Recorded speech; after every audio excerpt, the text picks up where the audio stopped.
I also want to talk to you about Revelations in your upcoming book, because that is something that I've always been interested in. For one, I don't really think it's about the future. The book started out being a book trying to show why it's not predicting our future and showing why it's not just saying it's not, but it's actually showing why it's not.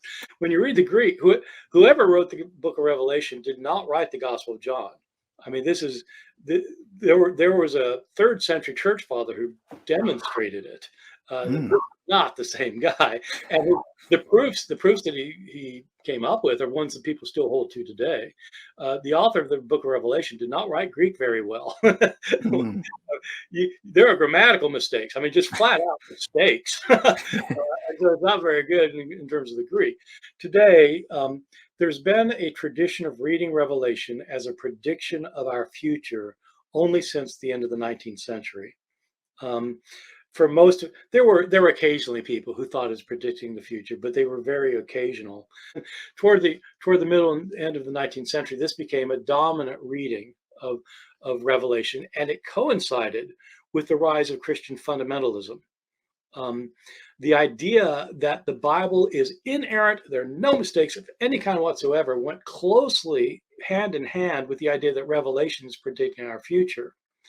Most people today, at least in my part of the world, I'm in the American South, most people, even if they're not Christian, they have a fundamentalist understanding of Christianity, where they think that if you don't believe the Bible's completely inerrant, you can't be a Christian.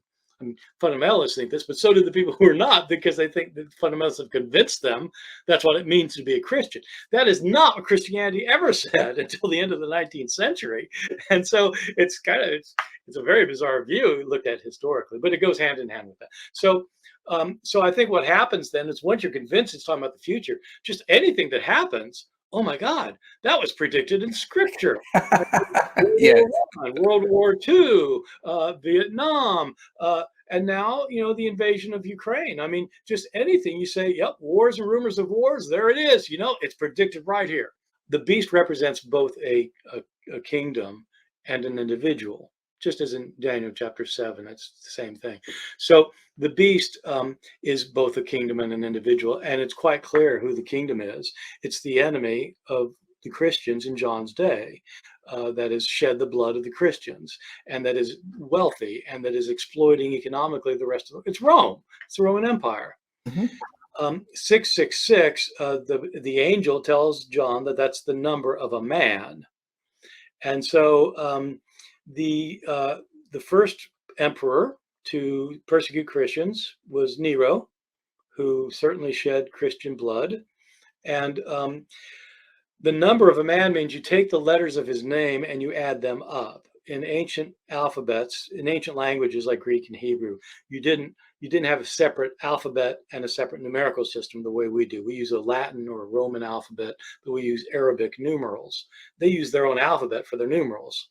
And so if you spell Caesar Nero, Emperor Nero, spell Caesar Nero in Hebrew letters, the letters add up to 666. So pretty straightforward. I mean, yeah, that's one thing about the book scholars are pretty sure on, and yet so many laymen today think it's something else entirely. Yeah, well, Saddam Hussein, it was Gorbachev, and now it's obviously Putin. And it's like, take your pick, whoever's the bad guy at the time. I'm excited to read it because I've always wanted to read more on this and not read books on Revelation where people think it's about the future. I'm sick and tired of that. Yeah, aren't we all?